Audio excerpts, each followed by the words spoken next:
What is up? It is that time of the program. This is TB3 Sports Talk. I am back, and I'm feeling good. And this is not any specific episode. This isn't episode 23 or 24. This is a TB3 Special Edition. Yes, folks, we are getting to do another special edition because your Tampa Bay Buccaneers are NFC South Champs. They are going to the playoffs. They are the number 4 seed. And before the season, everyone counted them out.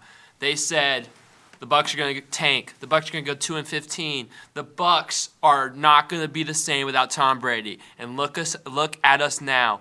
Playoffs for the 4th year in a row. NFC South Champs for the 3rd year in a row. And boy, am I happy to say that. I'm happy to say that, man. Yeah, this has been a long time coming. And let me just say, for if you don't know, we called this. We did. All 3 of us called this at the beginning of the year, before even the first preseason game. We all said the Bucs were going to the playoffs. They were going to win the South again.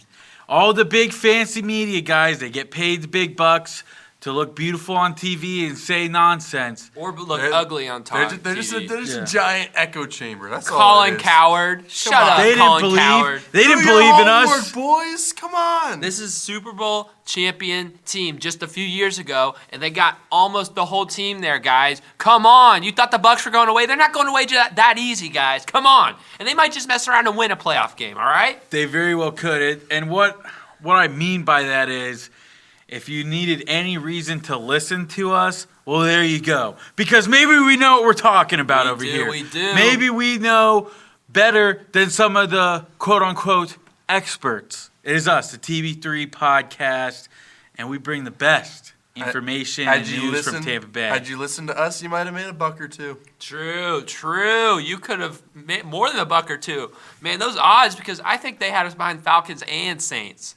Those odds, man, you could have made some profit on the Bucs. The scrappy, no-quit Bucs. You could have made some profit on them. But yes, this is a TB3 Special Edition. This is going to be our only episode this week. We're talking all Bucs because it's the NFL playoffs Super Wildcard weekend.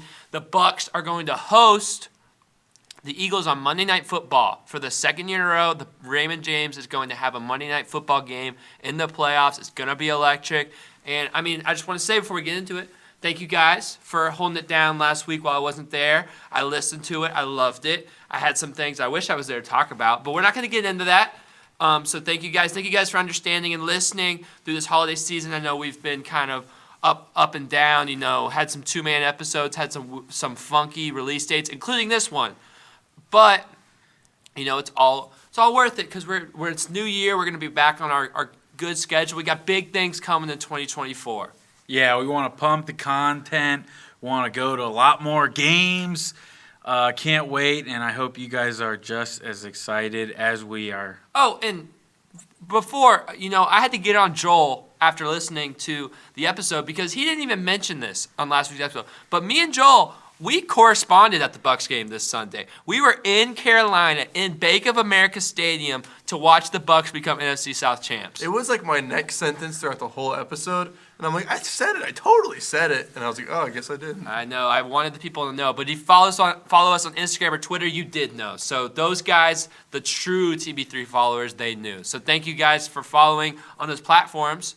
And thank you guys for listening on Spotify and YouTube. And subscribe and follow and all that good stuff. And we're talking only Bucs, but we're still gonna talk a lot of stuff. So make sure you guys use the timestamps. And yeah, I think we should get into it. Let's get into the game that got us to the playoffs. Yeah, the Bucs needed to win their last game of the season in Week 18 against NFC South foe, the Carolina Panthers. Could they do it? The playoffs were on the line. It was in Charlotte. Like you just said, we had TB3 correspondents there. And we're always good luck, so you knew the Bucs had a real good shot of winning this game. To start off the game, let's recap it because it was kind of boring. Bucs get the ball to start the game. Can they make a statement drive? No, they would punt it away. But then Carolina would punt it right back. But the Bucs would punt it right back to Carolina. And Carolina would punt it right back to the Bucs. And the Bucs would punt it right back to Carolina. But this time, on the Carolina Panthers drive, the Panthers would fumble the ball, and the Bucs would get it. It was a crazy play. If you didn't see it, Bryce Young season-saving play deep to DJ Chark for 43 yards. They're saying touchdown, but after review, Antoine Winfield Jr., take away the hero, Tweez, dives to make a touchdown-saving tackle, and he pops the ball out. It rolls out in the back of the end zone, and you know that funky rule, the Bucs get it on the 20-yard line. And what could the Bucs do on that drive after a huge play? Could they finally get momentum? Well, with 12 minutes left in the second quarter, the Bucs would punt the ball away. Carolina would also punt the ball right back. And then the Buccaneers, with 9 minutes left in the second quarter, would march down the field, 8 plays, 53 yards, touchdown. Nope, field goal. The Bucs get a field goal. It's 3-0. Carolina couldn't do anything on their next drive to respond. Let's see now if the Bucs can get some momentum. 2 minutes left in the second quarter. What do the Bucs do? 3 plays, 0 yards, punt, 21 seconds of clock. Now the Panthers, they get a chance at their 2-minute drill with 1 minute and 52 seconds left in the second quarter. But the Panthers would punt the ball right back. And the Bucs, with 1 minute and 11 seconds, would drive down the field and kick another field goal, going up at half, 6-0. End of the first half. A bomb by Money McLaughlin. Yeah, Money McLaughlin, that would be 57 yards. Absolutely. And he nails it. Leg on that kid is just huge. Yeah, he's a machine. I got a stat for him, too, I think. I'll bring it up later. I mean, MVP of this game by far. Yes. He definitely was. Yes. Let's get to the second half. The Panthers are down 6-0. They want to spoil the Bucs season. On their opening drive of the second half, they would punt the ball away. The Bucs, they got a score late in the first half. Could they score on this drive? No, they would punt it. But in Carolina, kind of gets a bit of a drive going. 11 plays, 20 yards down the field. But 3rd and 5 on the Tampa Bay 25-yard line. Bryce Young would be sacked by guess who? Antoine Winfield Jr., man. That guy's all over the field. Carolina will have to settle for a field goal attempt, and he'd miss it. He'd miss it. No good. The Bucs hold on to their 6-0 lead, and that gave them some momentum to kick a field goal of their own on their drive. They're up 9-0. It's a 2-score game now. The Panthers got to have something happen with 10 minutes and 18 seconds left in the fourth quarter. They would try to get a bit of a drive going, but it would be to no avail. The Bucs get the ball back, and they eat up 6 minutes of clock to end your game. The Bucs win this game 9-0 and are your NFC South Champions. Man, I mean, just an ugly game of football, but all the Bucs had to do was win the game, and that's what they did, and that's what made them NFC South champions. You have a bad division, and you do what you got to do.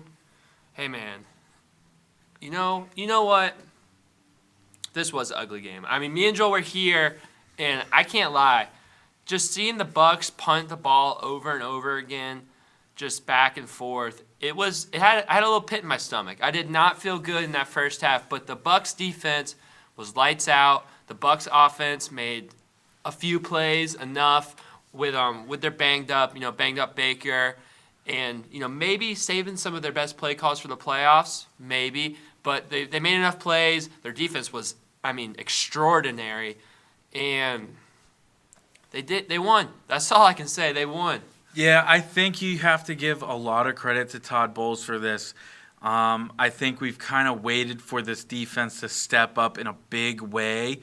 I think we haven't really seen that this year. They've been flashy at times, but this was a totally dominating performance by the defense, giving up 0 points, shutting out. I don't care how bad the Panthers are. You might have your opinions. They are bad. I give you that. But to still shut out a team, an NFL professional team, in their own house with all their hundreds or tens of fans watching, that's huge. It was a good turnout. It was a good turnout. Yeah, it looked a little. It was probably looked a little packed. Two-thirds. It was, yeah. I could hear the Tampa. That was true. Yeah. That was true. There was a That lot happened. of Bucs fans. So There shout out was. to all you Bucs fans who went to Charlotte. It for was the game. awesome. It was every time I watch Bucs away games, I kind of always see. I'm like, man, I feel like there's a lot of Bucs games here, and this was my first Bucs road game, and I can confirm Bucs fans travel well. So shout out to you guys. Shout out every Tampa Bay fan that was in Carolina. You guys showed out. We all showed out. You know, we spoiled their last win of the season. You know, that was good. Good turnout, good atmosphere in Bank of America. And shout out Bucs fans is what I gotta say. The Panthers fans were pretty good too. Like they were just like, yeah, this is our last game. Like let's just enjoy it. Well, like, and it wasn't that no cold. no hostility. I know or they were hostility. getting no. What are they to be hostile about? I mean, I literally talked to a Panthers fan walking in, and he was like, "You guys are going down." I was like, "I think we're gonna win." He was like, "You know what? I don't really care." That was like that. I was like, "Oh, look at that! It's the most enthusiastic Panthers fan." But in all honesty, nice employees, cool stadium, nice fans. I had a great time. So shout out the Carolina Panthers. It was a great time. And I know they got memed for that game where they were selling like 45-cent tickets, but it was cold that day. This day it was beautiful and the fans showed up. So it's hard to show up for a terrible team when it's cold as frick and windy. Our and tickets were about $14.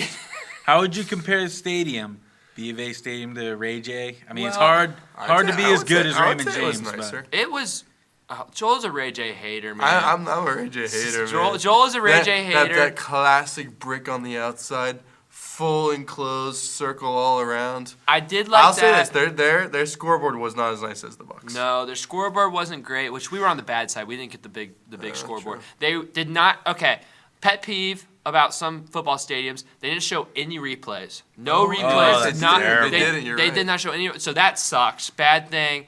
I got a hot dog. Delicious. We'll say that. I really like how they have the skyline right outside their stadium. Like that was really pretty to see the skyline. So that's cool. I like the enclosed.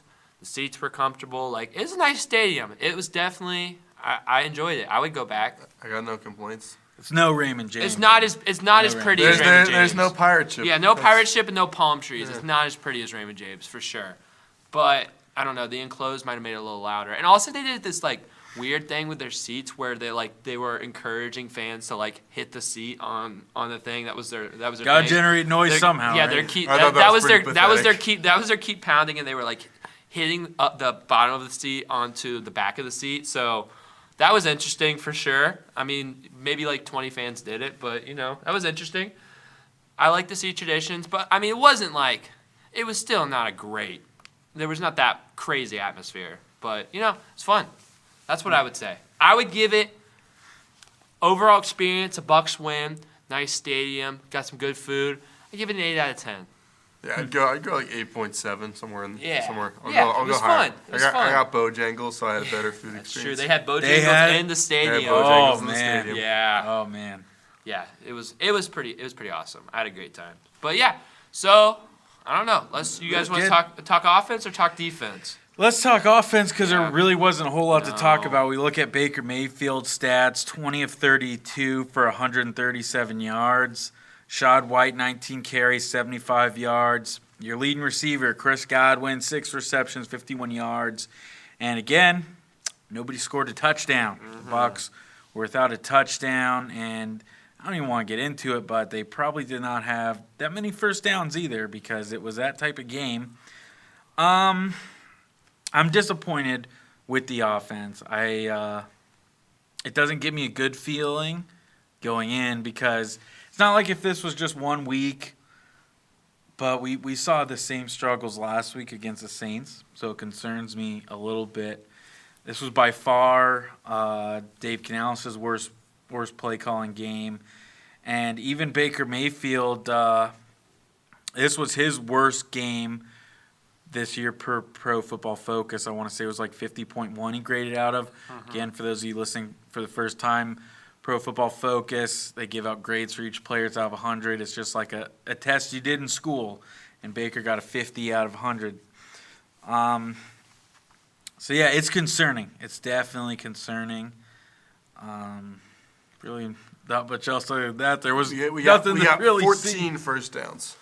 Yeah, I don't know, man. It was I think definitely the majority of the blame for me goes on Dave Canales. I just wasn't a huge fan of a lot of the route trees they were running, and receivers just weren't really getting open. I mean, I'm watching it from up top, and there's not a lot of places where Baker could throw the ball. I know he could have been better. There were some inaccurate passes, but I mean, the throws he were completing were short ones. The throws that he was incompleting they weren't open. The receivers weren't getting open, and I think a lot of that goes down to Dave Canales and the route trees he was calling, because we know our receivers can get open. I mean, we know Mike Evans and Chris Godwin can get open, so it's got to be a better called game for Dave Canales coming up, or we're going to have some problems. And the Panthers came out to play. They did not roll over by any means. Like there was certain points even up until the third, fourth quarter. I was like, all right, Bucs are losing this. Like, this is my luck. I went to another loss, but we did enough. But yeah, I mean, you can't do that against a playoff team, regardless of how bad the Eagles have been lately. If you play the way they played on Sunday, we're going to go down. Well, to be fair, playing the Eagles on Sunday, we're going to be playing Monday. Monday, you're right. Good point. We're going to be playing a worse defense than we played last Sunday. The Carolina Panthers actually do have a really solid young defense, and I mean, they got a lot of good players. They got J.C. Horn. He's a good corner. They got Derek Brown, who set their single season tackles record. He was a beast. He's a freak. And then they got Brian Burns. They got a few other people. So they have a really solid defense I think they have pieces to grow. That might be a problem for us for years to come. So it's not the worst team. On paper, you would say, oh, the Panthers stink. Why are you only scoring 9? But defense is not really the reason recently why they've stunk. Yeah, and just to kind of build off your point, the Panthers' defensive coordinator is Giro Evero. He's a younger guy. He came from the Rams. He was the Denver Broncos defensive coordinator last year and put up crazy numbers. So this is a very good defense the Bucs played. And at the end of the day, it doesn't matter, again, how bad you might be record-wise. These are still professional guys. And these guys are going to get motivated and try to ruin your season. These guys are coming to play. It's not like they packed it up and were ready to go home. They're still going to give you a great game. This is an NFC South foe.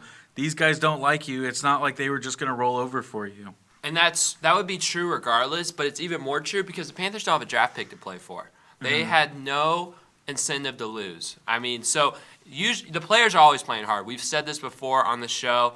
Players in a tanking situation, they're not the ones calling it in. It's coaches and GMs. But the coaches and GMs had no reason to hold people back because the Panthers have no pick. So they were all about spoiling the Bucs season on Sunday. Well, and too, again, the Panthers fired Frank Reich, their head coach.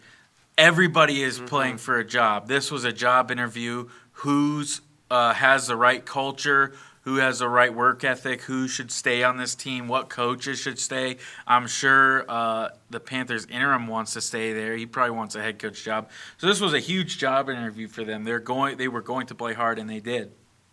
Another thing that was key for the Bucs offense on Sunday was, it's a simple thing, but they didn't turn the ball over. They won this. They had 0 turnovers on offense. The Panthers had 2, and that was probably the difference in this game. The Bucs, while not having a great game, their offense did not make it worse by turning the ball over, and that ball security probably proved to be the most important thing that the offense did on Sunday. And they were just knocked the air out of the stadium for the Panthers on those 2 turnovers. They barely could get up after those turnovers. Exactly. Yeah, and I agree. But yeah, like I said, it was not.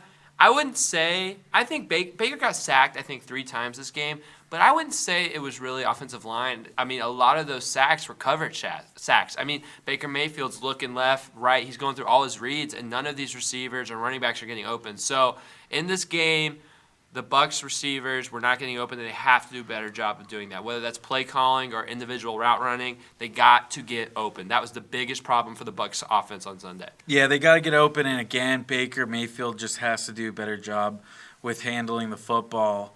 You knew he was already coming in banged up. There was a lot of questions whether he would even play with that rib injury. He's still nursing that ankle injury. You got to be smart with the ball, Baker. If the play is not there, you got to throw it away or take what you can get in the run game. don't want them running all over the field, but you just cannot sit there forever because no O-line can block forever. No O-line can do that. These defensive linemen are too good. And I think that's one of the biggest things I saw, too, is when the receivers weren't getting open, Baker Mayfield was holding onto the ball way too long. You just can't have that happen. And I think a part of that, too, is that he's hurt. Like, his body's not moving as quick as it is if he's fresh. Like, there's some pain. There's probably some like, just things that he can't do with the position that his body's in right now. Yeah, and I think you could tell he was struggling. He was struggling, and I think that struggle, you saw it. He was really hesitant on a lot of throws. He was pump faking. He was, waiting to fit that ball in the window, and that might have been because he just didn't feel like he could get enough on the ball with that rib injury that he was hesitating because he didn't want to turn the ball over, and that might have been a really key factor in why the pass game wasn't working. So hopefully Baker can feel a little bit better and rip the ball in there on Sunday or on Monday, because we know when Baker is at its best, he's gunslinging. We want to see Baker sling the ball, get the ball in the tight windows, find all the different receivers, because we need that. I know the Eagles have not been what they were last year, but we need a formidable passing attack to beat the Eagles. We don't have the talent to just kind of do what we did to Carolina against Philly. You're 100% right. Man, is there really anything else for the offense? I think we go defense, man. Yeah, defense, that was definitely the stars of the show. They got us them turnovers. Mm-hmm. And not only did they force 2 turnovers, which was huge. We'll get to Antoine Winfield, but he saved the season. He really did with that play.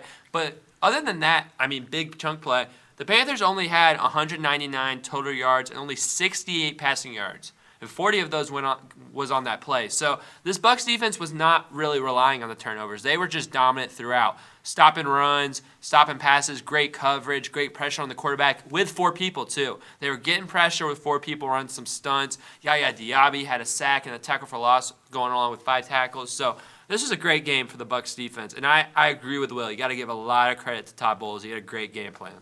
Yeah, they just stepped up when you needed them to the most, and I think you brought up one name that I was really excited to talk about, this Yaya Diaby, because he was all over the field, man. And if he's not even in the running for the Defensive Rookie of the Year, I will be very upset. We've already seen Antoine Winfield get skunked on the Pro Bowl. Gosh. And he's not the first players team. all pro. I know. Yeah, that's just ridiculous. So if we don't see Yaya Diaby for Rookie of the Year, I say we riot.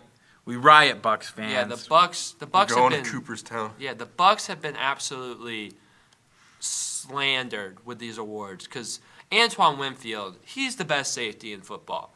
And this was just a typical Antoine Winfield day. He had 5 tackles, 1 sack, 1 forced fumble, 1 tackle for loss, and just a whole lot of just great plays. He was covering better than he did last week. He was all over the place.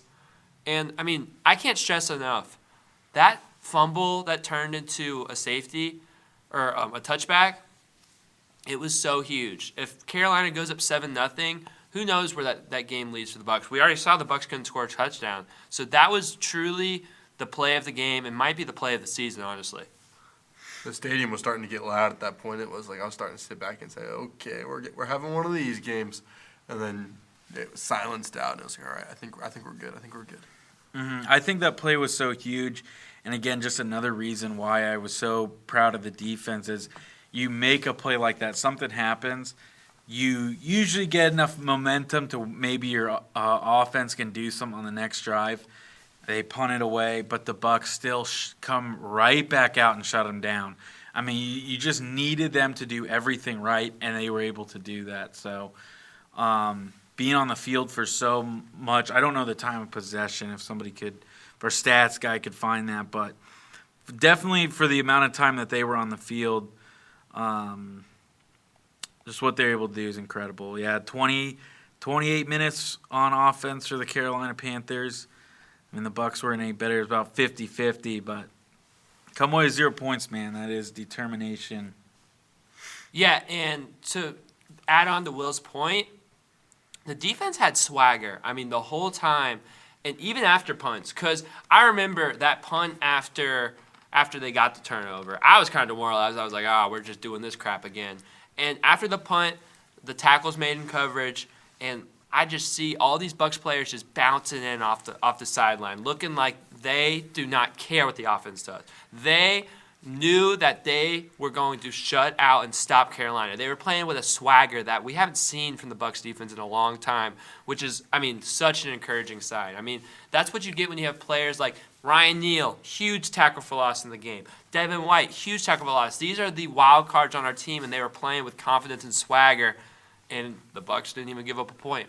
And I didn't mention this earlier because I wanted to give him my utmost attention and really focus on him. But the Panthers are down 9-0. They on their last drive of the game, trying to make something happen. Somebody comes up with a huge play. That is Joe Tyron Shoyinka sacks Bryce Young for a fumble. Man, that got me fired up because a lot of people have been calling for his head. Man, they want him out. They calling him a bust, and then really the Panthers' last chance to make something happen. Can they make it a game? JTS comes in and makes a huge play with a strip sack. So we want to shout out him.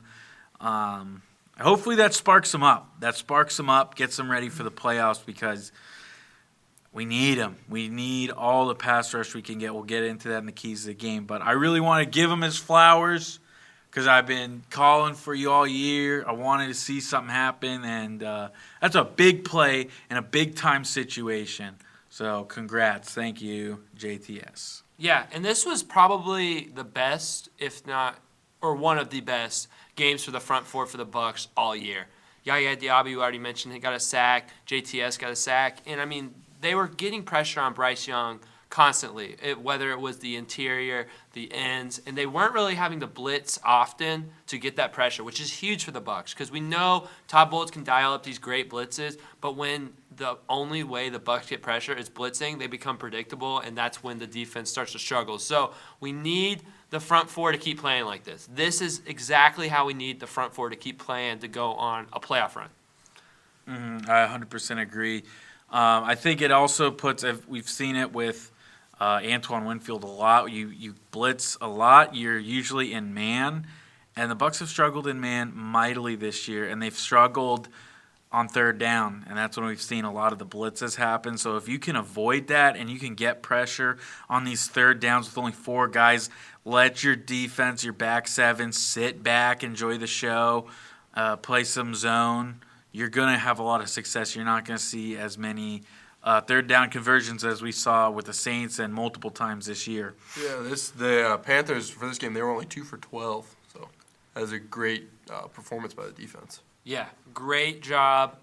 Great tackling on third down. There's a lot of times where Bryce Young would throw it short of the sticks, and the Bucs would rally up and make the tackle. A couple ones where they were only a yard or two short, and a missed tackle would have resulted in a first down. Great tackling. Some of the ones that stuck out. Zion McCollum had a couple really nice tackles. Obviously, Levante David had a few. And, yeah, great tackling on third down, great coverage, pressure, all of it. It was, just almost a flawless game for the defense, truly. Mm-hmm. Yeah, sometimes defense can win you games. Yeah, they can. Yes, they really with can. With subpar quarterback. And that's the recipe for Bucs success right there. True. And if we could just get Baker to play like he did 2 weeks ago, and then get this defense, Bucs are dangerous. And we've seen both of these things happen. We just need to put it together. And who says they don't do it? Who says they don't do it? It's all about getting hot at the right time. So offense didn't quite show it this game, but we'll see what next week has to bring us. I do think it is important to mention the Bucs have won 5 out of their last 6 games. Yeah. They are still a winning team. I know New Orleans was a bad game. This wasn't the prettiest game, but they're still a hot team. 5 out of their last 6. Defense is playing well. Offense was just playing well 2 weeks ago. They could easily get it with a couple more creative and good play calls from Dave Canales. So, don't go in this game counting the Bucs out automatically, guys. I know the Eagles beat us pretty good earlier this year, but this is a different Eagles team. This is a different Bucs team. Very different. So as Tampa Bay, let's show out. Let's support the Bucs because they could really get a win here. They really could. However, do we got anything else? Yeah, well, just to kind of go off what you said because it made me think about it. that really gives me some motivation too, because you said 5 out of the last 6. Well, out of these teams that they played, a lot of these teams were fighting for playoff spots, and they're still coming away with wins. The Jaguars, they were battling for a playoff spot. The Bucs blow them out. The Packers, they're in the playoffs. They made it, baby. The Bucs beat them. The Saints were battling for a playoff spot. The Panthers were the only team that weren't, but again, they're fighting their NFC South foes. They want to win. They're playing for other stuff. So to go 5 out of 6 at the end of the year, and it's against playoff teams, I mean, that is huge. Mm-hmm. That's huge. The Bucs needed to win, and they faced some tough competition and were able to get it done and seal their spot in the playoffs. Yeah, we can kind of wrap up the game. I got a little trivia question for you. Oh, also, we talked about this. Chase McLaughlin was the best player on the Bucs. That 57-yard field goal, I think we've all kind of questioned Chase McLaughlin's leg. He had a couple ugly ones earlier in the year where they were long kicks. I've never questioned that man in my life. But, man, that was a huge kick because Dave Canales was, on crack calling a sweep play that lost 8 yards right before halftime with 20 seconds left. And I was like, man, we're not even going to get points here. But Money McLaughlin booted that thing right down the middle. Great kick, and that was a huge play. And he was huge for the Bucs. We're getting too good at this podcast thing, man, because my trivia question is about Chase McLaughlin. Oh, man. We had to shout him out. You can shout him out. And after Sunday, he became the most accurate field goal kicker in Bucs history for a season. He went 29 for 31, and the only 2 misses were blocked. That's a 93.5% success rate. Wow. That's very impressive. Broke the mark of which Bucs kicker and what year? Ryan Suckup, 2021. I don't have the name, but I'm gonna go like the kicker we had during the 2005 season. So you're saying 2005? You're saying Ryan Suckup? Final answer? Yeah. It was Connor Barth in 2011. He was the most accurate kicker in Bucs history for a single season, which is now broken by your Chase Money McLaughlin. So shout out to him. What a guy. What a guy. Before we get to the kind of the playoff breakdown, the matchup, I think we should probably do a little season in review. Yep, let's do it. I'll go to our predictions. You can get the worst one out first if you want. Way back at the start of this year, Joel, you said the Bucs would go 10-7.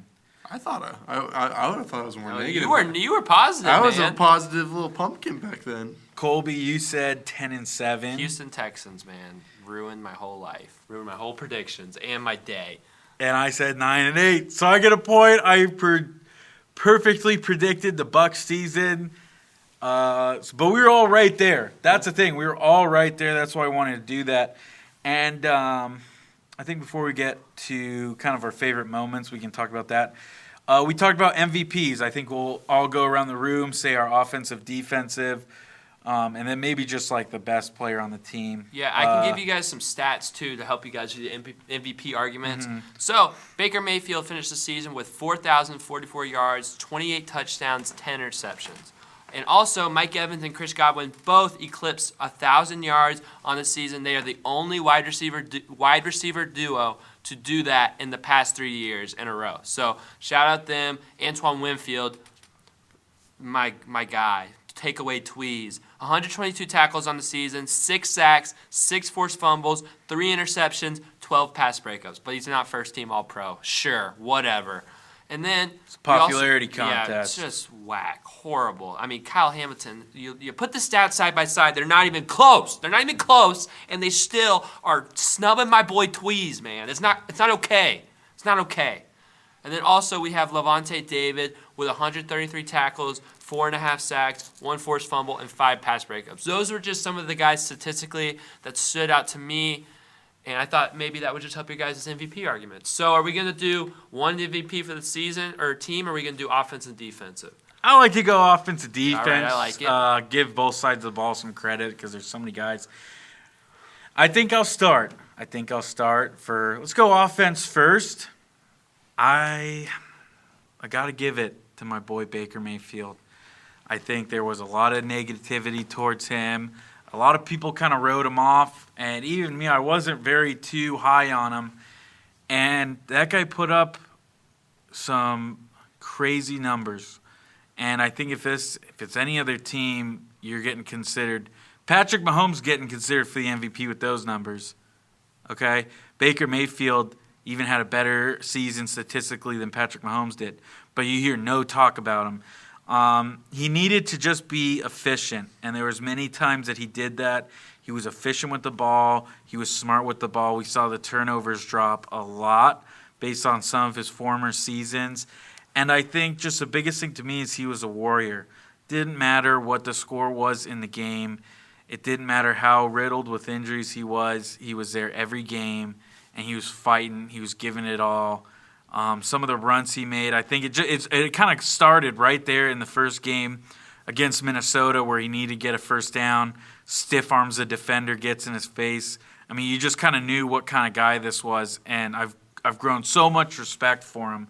I really love this guy. I'm rooting for him. I think even if maybe he doesn't stick with the Bucs or something like that, I mean, I think I'll root for him for the rest of his time in the NFL. So I have to give it to Baker Mayfield. Yeah. I'm going to go Chris Godwin. Last couple seasons, he's been banged up. He's been injured. He's been not as efficient as he was before. And for me, coming into the season, I was like, is Chris Godwin going to be back? Is he fully recovered? Is he 100%? And he proved to us he's 110% this season. So that was refreshing. I was really glad to see that. Now we have that Mike Evans-Chris Godwin duo for the season, and it showed in their stats. Yeah, I think I'm going to have to agree with Will on this one. I think Baker Mayfield, he's my MVP too. I just really think Chris Godwin, although he's been banged up, you really know what you're going to get from him. You know what you're going to get from Mike Evans. Rachaad White has proved to be consistent. Baker Mayfield, he was the wild card on this offense. He was the reason people didn't believe in the Bucs.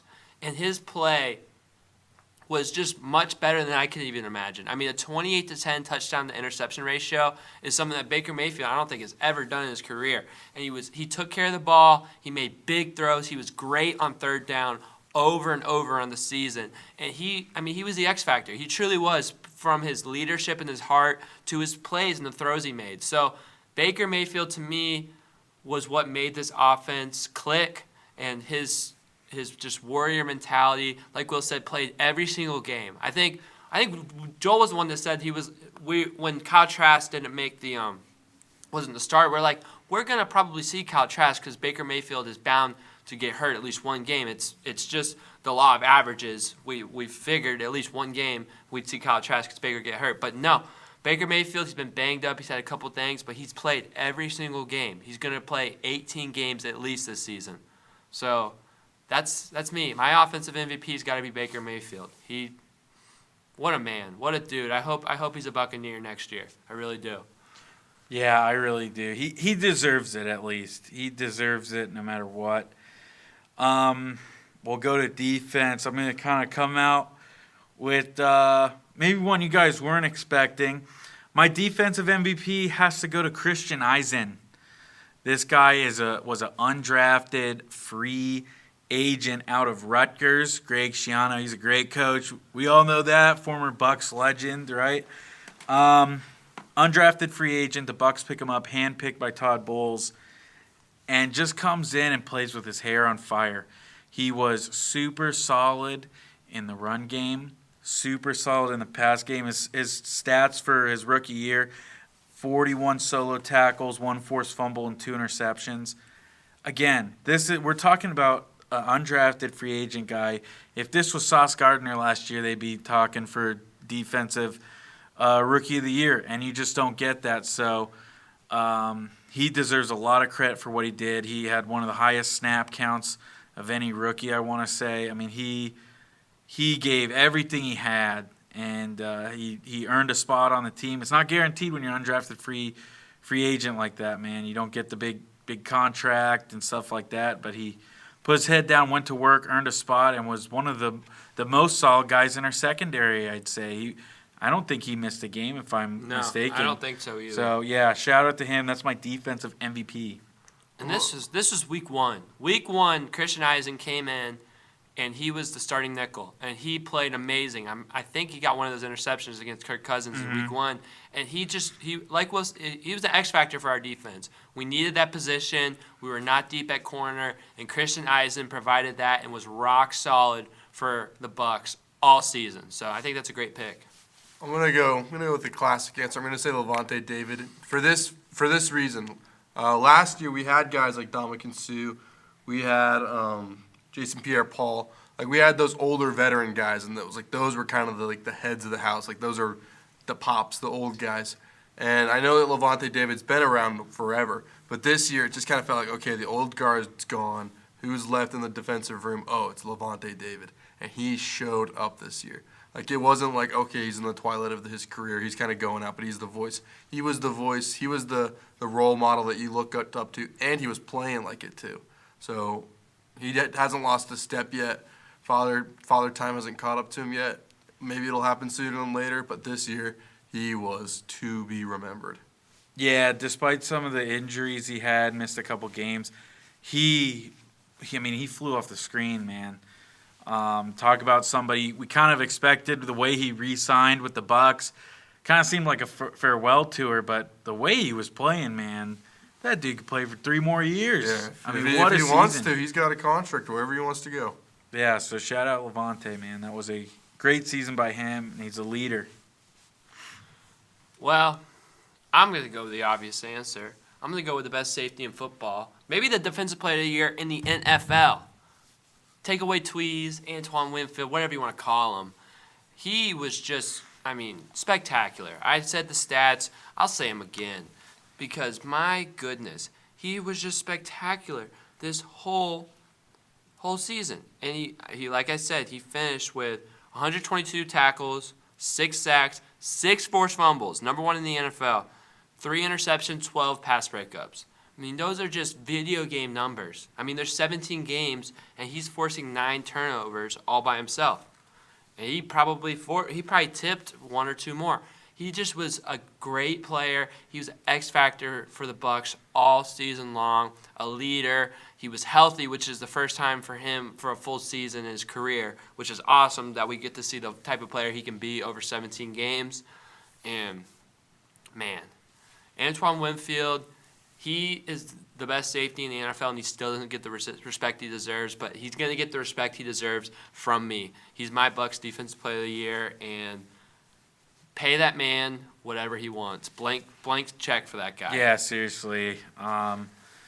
What a season he had. I think if there's any NFL legend that comes to mind, that Troy Polamalu. Just to be somebody who's all over the field.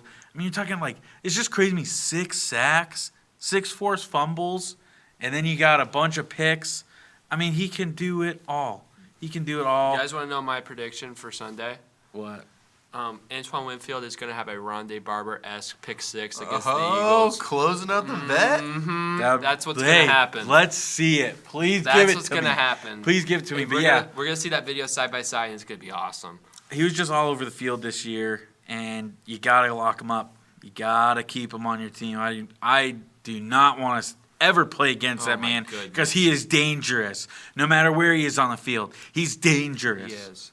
Yeah. Safety, that's a hard position to find. There were so many years where the talk was always, Bucs safety sucks. That's part of the reason why we're down this year. So to have a good safety means a lot. True. And I think before we get into the game, we're going to preview this playoff game. But we did this for the Rays. I want to do this for the Bucs. I want you guys to give your guys' favorite game of the season and least favorite game of the season, all right? So you guys can look. You guys can deliberate what your favorite and least favorite. I think we start negative. I really do. Because I'll say it, man. The Texans game was the worst game of the season, by far for me. I was watching it abroad. I was in Miami. Horrible city. I was watching on my phone. My CBS app wasn't working, so I was watching on Stream East. We might have to redact that to save it.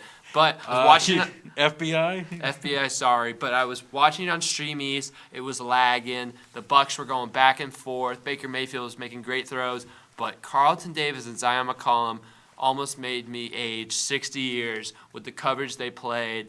and they got toasted. And with 43 seconds left and a 4-point lead, the Bucs just all they had to do was keep the Texans out of the end zone. They didn't have to take any timeouts. And they still allowed the Texans to march down and score to win the game. And they ruined Baker Mayfield and Kadon's heroics. And they ruined my day. They really do. And that loss still stings to this day. It was by far my worst game of the season. I smelled that loss coming, so I went outside and I came back in. I'm like, hopefully they didn't lose, and they lost. I was like, oh, why? Yeah, that one, it's hard to beat that one, honestly. That was just so demoralizing because usually you have late game heroics like that, you win the game. Yeah. You win the game, and they didn't do that. Man, let me think. I think it'd probably have to be, for me, it's probably Buffalo. They had so many chances to beat that stupid team. And the way it ended, too, with the terrible pass interference call, no call on Chris Godwin for that Hail Mary. And it's like, even though that was pass interference, if he just looked up, that was a touchdown. Oh, my goodness. That was a heartbreaker. Yeah, that probably was my least favorite game of the year. Why do you have to reopen these It's like, wounds? well, it's like that. What stings the most about it is that could have been like one of the greatest plays of like Bucs history. It would like, have. NFL history. Yeah, That would have been the seriously, craziest thing ever. It would have been awesome. It would They have been still insane. replay Aaron Rodgers' Hail Mary Yeah. against the Dogwater Lions from like 2013. It's true. Like, yeah. you do that, you're remembered for And history. Baker so. Mayfield has a Hail Mary under his belt. Chris Godwin just had to look up, dude. And he was getting held so bad. And then also Kate Otten was getting, held from all sides. But yeah, that game hurt. That's like playoff hockey right there. It's like you ain't doing whistles and flags there. All things are off there. But it should be. That's the thing that makes me so mad. It It's was like, so egregious. no, we're not going to call it. It was so egregious. But yeah, Joel, what you All got right. for us? I was torn between the Lions and the Eagles, so I went last thinking one of you guys was going to take him, and you didn't. So I'm going to give the Lions the honorable mention just for the creamsicle. It's like you lose in creamsicle, and we lost in creamsicle. But the Eagles game, I want to say that was week 3. That was week 3. So the narrative up to that point was, the Bucs are 2-0, but they're beating the lousy bottom dwellers of the NFC North. And we're all like, no, we're not. No, we're not. And then we play the Eagles, and they smack us around. And it was like, I just hate when the narrative plays into ESPN to bog down Tampa Bay sports. And that week they had the opportunity to do it, and it was a hard week. It was a hard week to hear sports news. But they have an opportunity to get retribution That's right. this week. That's right. It's I'm getting like it's Monday Night Football. That game was Monday Night Football. Oh. Maybe they It's should hard just, to maybe beat they a- should wear It's hard to beat a team twice. maybe they should just wear the same jerseys just to show them up. No, that was red and white. They should not wear those. No red and white. Oh, Give me the red worst and combo, pewter, worst or you combo. deserve to lose the game. Yeah. Don't worry, our uniform combination episode's coming sometime in February. Oh, it is. After the Bucs win the Super Bowl, we're gonna do a uniform draft. Don't you worry. We'll do all kinds of fun stuff, actually. February and March before Rays baseball and only Lightning, we're gonna get creative. Don't you guys worry. But Will, what's your favorite game of the season? Man, I think my favorite game of the season, take me back to the week of December 10th, Atlanta, Mercedes-Benz Stadium. Gorgeous stadium. Your Tampa Bay Buccaneers drive down the field late. Baker Mayfield passes a Kadon for a touchdown. The Bucs win 29-25. That was such a huge game. It kind of sparked the turnaround, in my opinion, for the season. And I think the best part of it was a TB3 watch yes, party. Yes, it was electric. yeah. It was fun to see the boys watch the game. We had some fans there too. Oh yeah. Some supporters there. The Wingstop was hitting that day. There was something good about that. Wingstop before a Bucs game is a gnarly combo. It's awesome. It's worked out good. Like I think the Bucs are like 4-1 when you have Wingstop before the game. Yeah. So yeah, just seeing it with my friends and stuff like that. TB3. That made it the best. It really did. I agree. I do think that's the most important game of the season. Might not be my best, personally, because of my personal experience, but I do think that was the most important game of the season. We said it the week of that game, and I still think it rings true. All right. I'm going to go week 1 against the Vikings, I think that game, it was the first game of the year, so obviously you want to get out the gate running, and we did that. Like, had we gone 0-1 that week, ESPN and all the other national writers would have been like, this is the Bucs.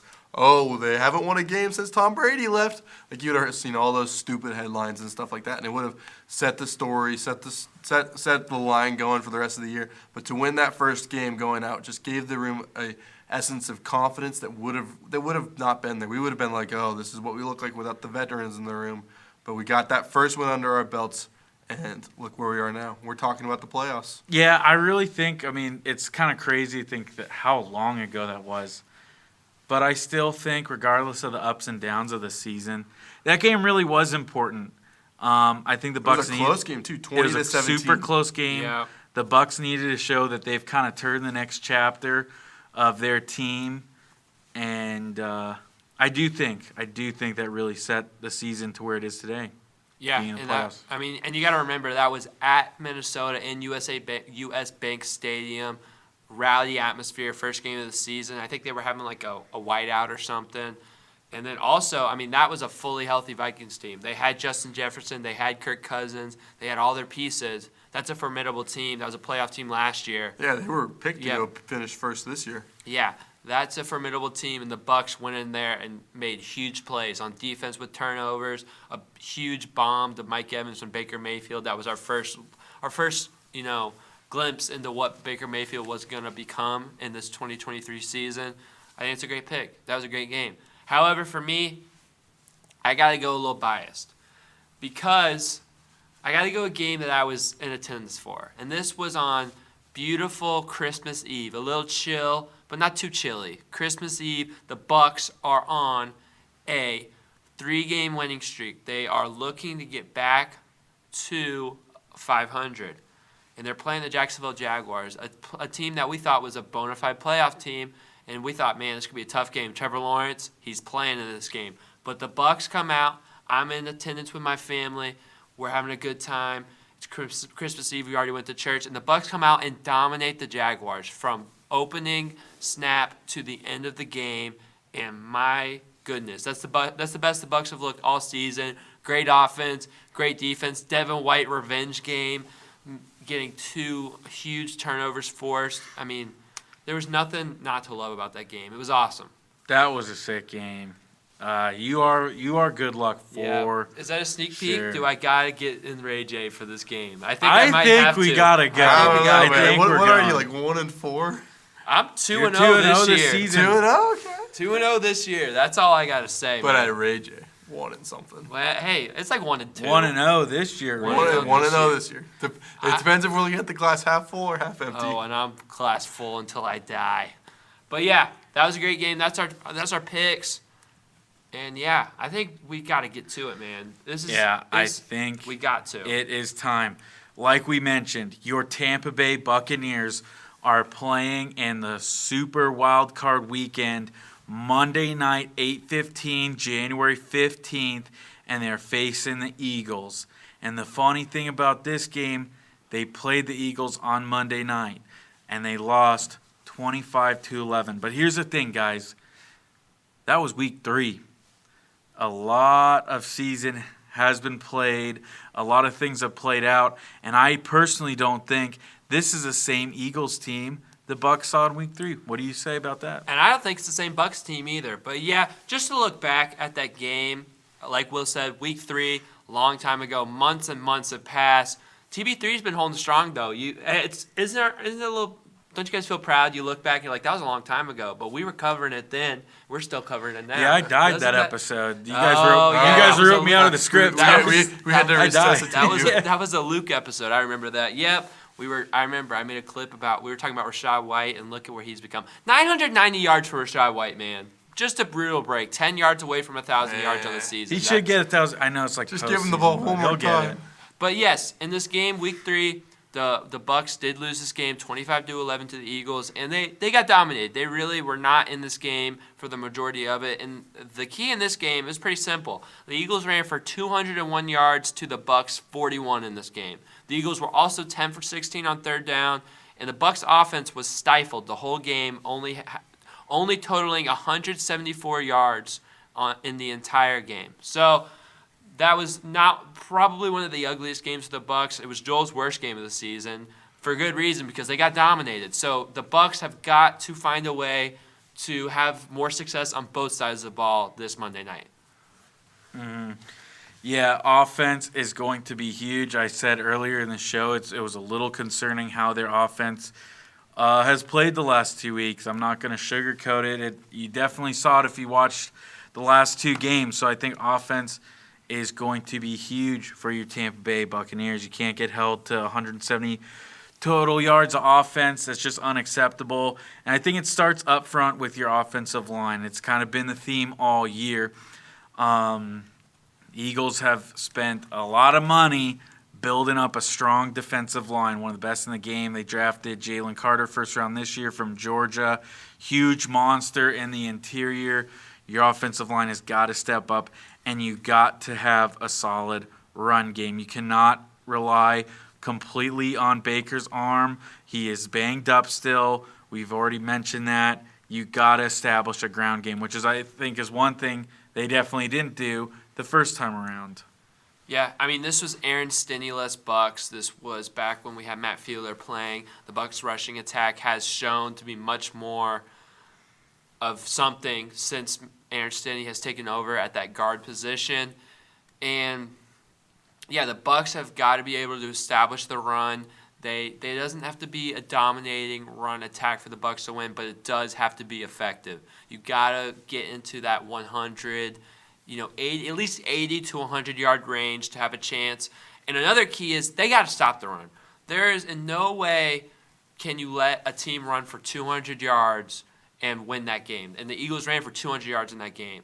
And I know you got a dual threat quarterback in Jalen Hurts, but this was a lot of DeAndre Swift and Kenneth Gainwell. There was huge gashing holes. So the Bucs defensive line has got to play better. We got to see a better performance from Vita Vea. Kalijah Kancey, I know this is early in the season. He has become such a better run stopper since then. So we got to see the improvement there. And you got to stop the run. You cannot. You have to break at least even in the run game. You don't have to win it, but you have to be competitive against the Eagles because you can't let them dominate you like they did in Week 3. Every week I say it, and I'm going to say it again.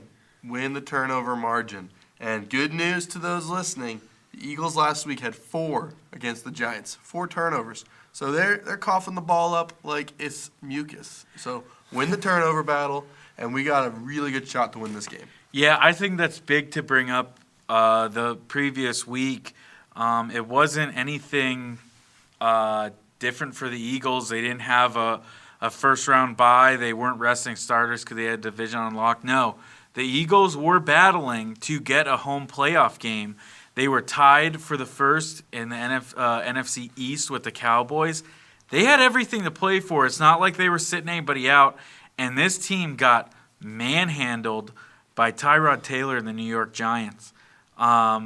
That really concerns me if I was an Eagles fan because your season, your playoff run was on the line as far as like you want to get a home game.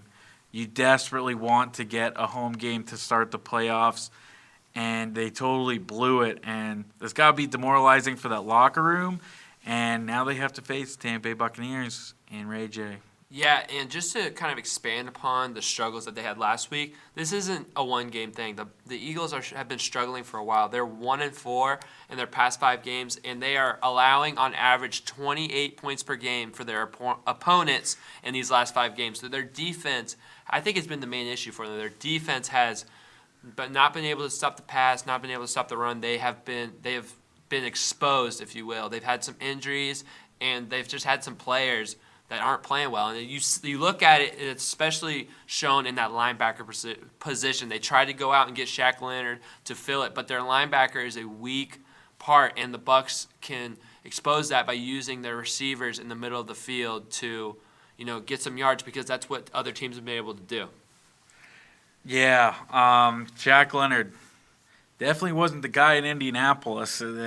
Sure wasn't the guy for the Eagles. That's why I was saying you could not afford to cut Devin White. He would be a Philadelphia Eagle today if the Bucs were to get rid of him. Yeah, there's so many things that are alarming for the Eagles, not only on defense, because some of these games that they've lost, they're getting blown out. They lost 42-19 to San Francisco, 33-13 to Dallas. You give up 35 points to the Arizona Cardinals, and then you get embarrassed 27-10 to the New York Giants. I mean, these are very concerning games. It's just... It reminds me of last year. Like, some of the local guys in the sports talk were calling it the Dallas to Dallas effect. The Bucs started out week 1 against Dallas, and they look awesome. They look great. It was like, ho, Tom Brady's here. We're going to get this. He's riding out in the sunset. It's going to be great. And then we have our playoff game in Dallas, and we stunk the bed. And for this year right now, like, the Eagles look great to start out the season, but they are going into the playoffs as cold as anybody could ever imagine. So this week really is like a coin toss. Like, whoever wins this, it's I mean, you didn't look great toward the end of the season, but you won that playoff game, and you'll see what next week brings you. Yeah, and not only have they struggled on the field, they've struggled with injuries. I do have the injury report in front of me right now. We normally film early in the week, so we don't get it. But Reed Blankenship, their safety, he did not practice today. We're filming on the 12th today. Yeah, I think so. January 12th. 11th we're filming. So Reed Blankenship did not practice. He's questionable. A.J. Brown went down with a knee injury against the Giants. He didn't practice today. He is questionable. Man, so many. Sidney Brown, their safety. He didn't practice today with a knee injury. Jalen Hurts, limited participant. If you guys didn't see his throwing. That was nasty. Yeah, he went to throw a pass. The Giants guy tried to bat the ball down, hit his finger, and he completely dislocated his middle finger. So he did flip off the screen. Don't be offended. He was just showing his injury. If you're watching that game, it was gnarly. It doesn't matter. If it's on your throwing hand, it's going to bother you a little bit. That thing's going to be swollen up. So that's a cause of concern for them. Darius Slay, their cornerback, he's battling a knee injury. Devonta Smith, their other receiver, his ankle's bothering him. He didn't play last week. Yeah, he didn't play last week, but he still kind of has a lingering ankle injury. And then DeAndre Swift, he's battling a sickness. Oh, man. So the Eagles are banged up. And likewise for the Bucs, what are we looking like? Bucs, if we look at their injury report, KJ Britt, he didn't practice. Mike Green did participate completely. He's got a calf injury. Josh Hayes, backup quarterback, he's got a quad issue. He was limited. Baker Mayfield did not practice today. I know some people are concerned, but I kind of think just give him some rest. He needs to recover. He'll play no matter what. Tristan Wirfs is a little sick, so that's also cause for concern. But outside of that, it looks like the Bucs are going to have – I expect Mayfield and Wirfs to play. The rest of these guys are backups, and it looks like all the other starters are playing. So that is good news for your Tampa Bay Buccaneers. I think the biggest loss for the Eagles would be A.J. Brown. If you look back to Week 3, 9 receptions, 131 yards. If they don't have him, and with how much Jalen Hurts has been struggling in the past game, that is a recipe for disaster for the Eagles. That's why you need to shut down this run game of theirs, because I think if you force Jalen Hurts to pass, he's going to make some mistakes. You have to shut down the run game, make Jalen Hurts beat you with his arm, and I don't think he can do it. No. I don't think he can do it. Well, and especially you got to make Jalen Hurts beat you with his arm all the way up and down the field. And that brings me to another point for the Bucs defense. It is to limit explosive passing plays. The Eagles had plenty of them in Week 3. A lot of them were to A.J. Brown. And when the Bucs defense has struggled, you look at the 49ers game, you look at the Texans game, it's these big, huge passing plays. And that's what, in the last 6 games, they have limited those plays to a T. I know the Saints kind of marched up and down the field, but they didn't even let the Saints get big passing plays that game either. They have not given up the big passing play, and it's helped their defense be so much better down this stretch run of the season, and they have to continue to do that because, like Will and Joel just said, Jalen Hurts with a bad finger, with some receivers out, is not going to be able to dink and dunk 10, 15 yards down the field over and over again. If that's what they have to do, this is advantage Bucs by a million. But if you let A.J. Brown get some deep throws, you let them get big gashing runs, that's where the Bucs are going to run into some trouble on defense. 100%. If you let them get their full playbook in. They can do whatever they want. Whether it's run or pass, you're in for a disaster. You got to take away something, and it's got to be the run game. It's got to be. You can't tush-push on 3rd and 10. Exactly. Hey, you are exactly right. That's why they need to shut down the run game and get some pressure on this guy, because if you look at his stats, he's pretty terrible under pressure too.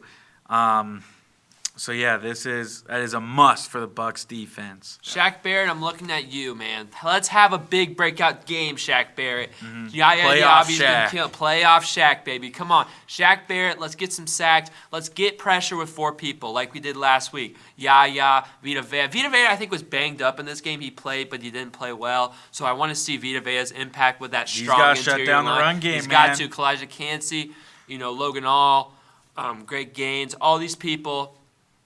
Let's stop the run game. Let's win up front. Even if it's an even wash, I think the Bucs are in a huge advantage in this game. The Eagles are going to want to dominate in the trenches. That's how they want to beat the Bucs, and the Bucs just cannot let that happen if they want to win this game. From the surface, these two teams kind of almost like similar. They look similar because we have 2 quarterbacks that are pretty banged up right now. And I think the winner of this game is going to be whoever gets to the quarterback first and really roughs him up to the point where he's not really a factor in the game. That's a great point. That is a great point. I mean, like Bucs, we have to play. We can't play conservative in the beginning of this game. I know that's going to be the way we want to do it. We don't want to do anything stupid. We don't want to let the offense get a big play, but we have to get to the quarterback early and often. Another key to this game is to you, the fans. Don't let the Eagles take over the stadium. Don't let it happen. Last time, it was like at least 40 or 50% of the stadium was Eagles fans. I heard it was more than that. It might have been. But here's the thing. There was too much green. Too much green. Way too much green. Here's the thing. I'll cut you some slack because that game has been on the schedule for months and months. The Eagles fans probably wanted to get out of that wretched city and that cold. They wanted to get down to the beach. They wanted to go, so a lot of them probably planned that trip.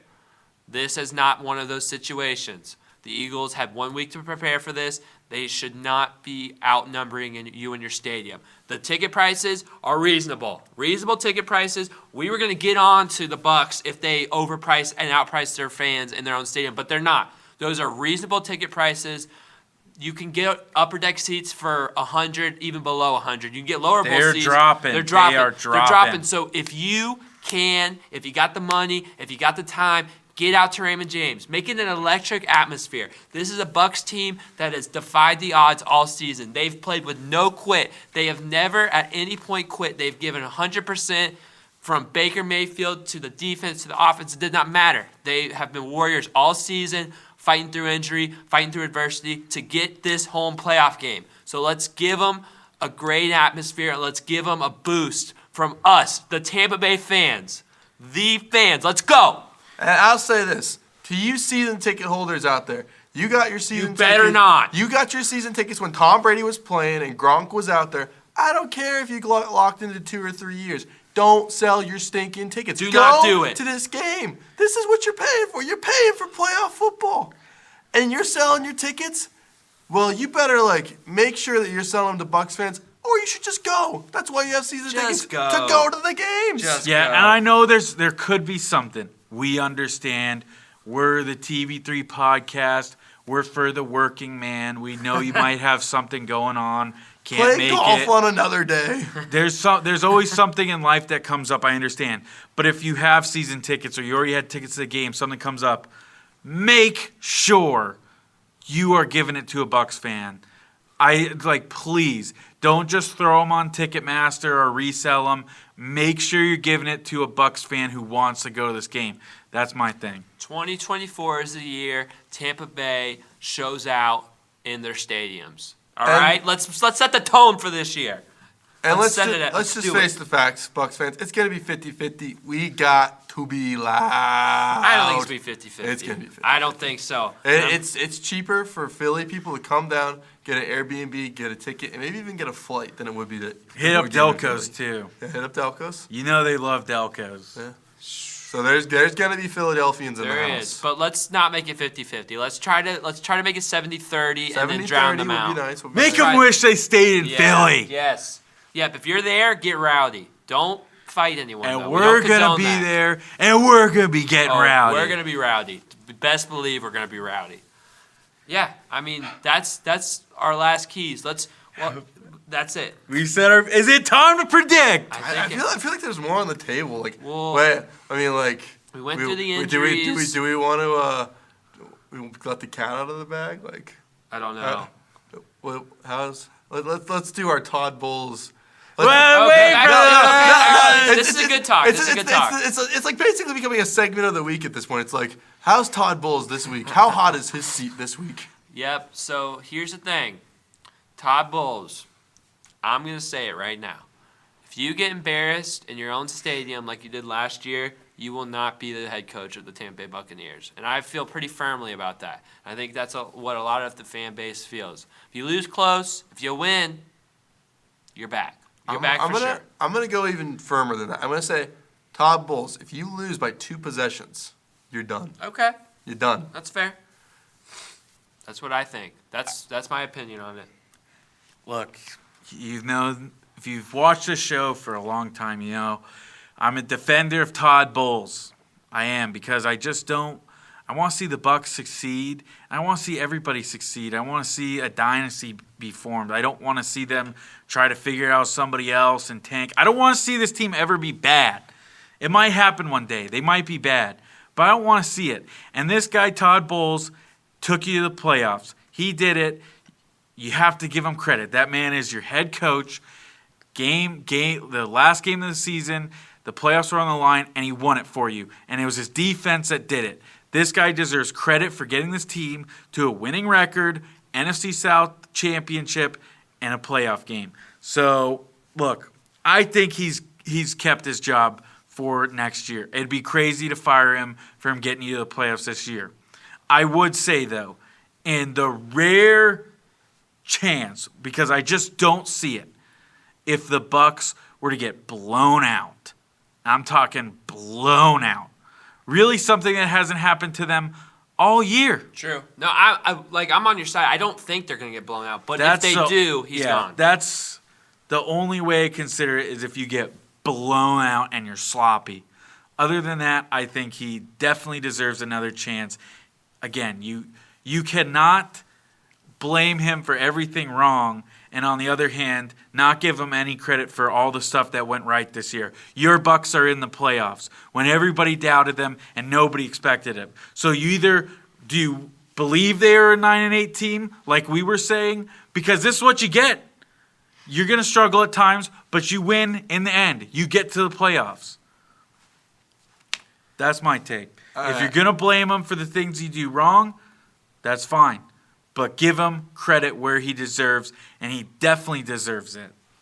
I won't touch on I won't open the can of worms that's very close to the topic we're on right now, but I will say this.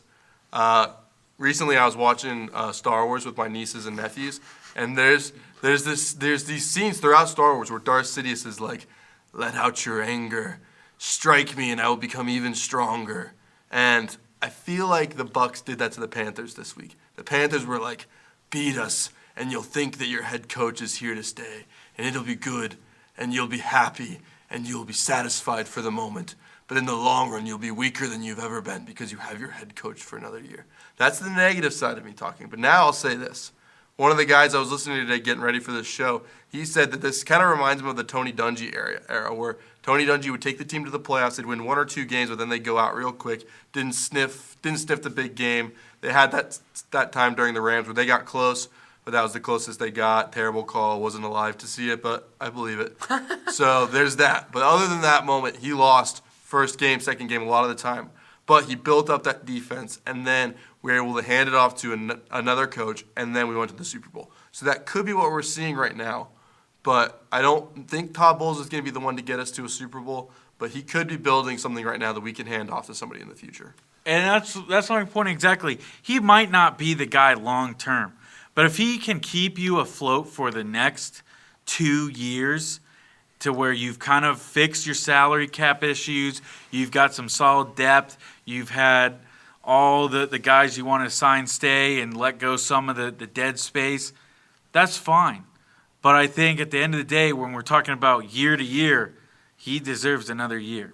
He definitely does. Well, and the Bucs, honestly, are in a position to be even better next year. I mean, you look at all the young players that are contributing to this team, they're only going to get better. I mean, Yaya Diaby, Kalijah Kancey, Zion McCollum, Christian Eisen, Rashad White, Cody Malk. All these people are young players that are just going to get better and better. And we've seen Jason Light has had great draft class, so they should be bringing in another great draft class. And with that being said, and with that success, if you can bring back, like Will said, the guys you need to bring back, I think Baker's our solution, at least for the next 2 or 3 years, is what I think. If you bring him back, he has another year with Dave Canales, hopefully, unless the Panthers hire him, which would be a crazy curveball. I don't think will happen. But you get all that, you grow together as a team. I think the Bucs are in a spot to be more than a 500-level team next year. I really do, if they play their cards right. But you got to see, and this is such a big game for everyone's career, for Baker, for Todd Bowles, because these guys, their future is uncertain for sure. I mean, we can say what we want, what we think, but we do know one thing is, and both those guys' future, people like Todd Bowles' future, Baker Mayfield, Mike Evans, Devin White, all 4 of those guys, they have uncertain futures, and they have been huge parts of the Bucs this season and in the past. So, I mean, we have to. We're going to get some clarity on Monday night. So, as Bucs fans, it's a little scary, honestly. It's a little scary because we don't know. Like Joel said last week, it was a good point. I was listening. It was like the whole team with a loss in Carolina, the core could have been broken up. And I don't think it's going to happen, but there's going to be changes. There's going to be a set direction, I think, after this year. And, I mean, this game, getting a playoff win or getting embarrassed in a playoff game is going to be a huge determining factor on what the set direction after this season is. Yeah, and I'd say all of that starts with head coaching. Head coaching, how have we been preparing for this week? What's the game plan? Are we ready to use our timeouts? All of those things have to be brought into question. And if we win this game, we'll be able to tip our cap and say the coaching was a big part of that. Yeah, I agree. And I think let's do it. Let's talk about this game, man. Like Will said, Monday Night Football, 8:15 on ABC. You're hearing Snoop Dogg. You're hearing the other guy. We're hearing the Monday Night theme. Joe Buck, Troy Aikman on the call. You got Raymond James under the lights. Huge atmosphere against a team you've had so much history against in the playoffs for the second time this year. Man, I'm excited. It's one of the best rivalries out there. It's awesome. It's an underrated rivalry for sure. Who wants to go first? Joel, you don't want to go first? Who's predicting first? Joel, you should go first because I don't want to get stuck on a. Yeah, I'm not a loss. So yeah, you're picking first. All right. The Bucs are gonna win this game. They're gonna win this game because they lose this game. The Bucs are going to lose this game, 23-13. I just don't think Todd Bowles can coach the big game. I don't think he's proven it yet. I meant to look up and see if he had any playoff wins with the Jets. I'm assuming he didn't, but I didn't look into that. He didn't make the playoffs. That was what I was assuming. So he didn't have as good of a team with the Jets. He did not have a good team. But all in all, he hasn't won that big game yet, any form of playoff game. So I just don't know. I just don't know if we're ready for the spotlight like this. We saw what happened with the Saints game. That was a spotlight. That was hey, you're at home, clinch your playoff spot. And look what happened. So now we're going into the Monday Night Lights. And I just don't know if there's the maturity behind this team. I don't know if this team has the class to be able to win a game like this. So I'll probably be wrong. But for the sake of being a realist, I just have to remind everybody that we beat the Panthers. There was a couple Panthers fans there that were like, you beat a 3-12 team, a 3-15 team. I don't know what the record would have been. But it was like, yeah, I get it. And they're like, you're going to get stomped in the playoffs. It's like, hey, at least we got an extra game. So, I mean, we'll see. But I'm not being the optimist on this episode. And that's why we had you go first. Sorry, because we're not ending the special on some negativity towards the Bucs. We can't do it. You got it. I'll go last. I got something cooking. All right. Well, all right. Listen here, guys. I've been the Jolly Roger all year. I think I've only picked the Bucs to lose twice. Out of the 17-game season, I only really picked them to lose twice. And you are not going to hear me pick against them this week. I think the Philadelphia Eagles They're ready for the golf course. They're ready to pack it up. They have a Super Bowl slump, and they didn't even win last year. This team is banged up. They're battered. People are questioning if Jalen Hurts is a guy. People are questioning if there is leadership issues with A.J. Brown and some locker room chemistry. I think the Eagles just want to end this season and move on. And let me bring you a little blast to the past, because the Bucs have beaten the Panthers before without scoring a touchdown. And one of those times was in 2002. They beat the Panthers 12-9. And that season, they went on to win the Super Bowl. And I think there was a team they played on the way there in the playoffs.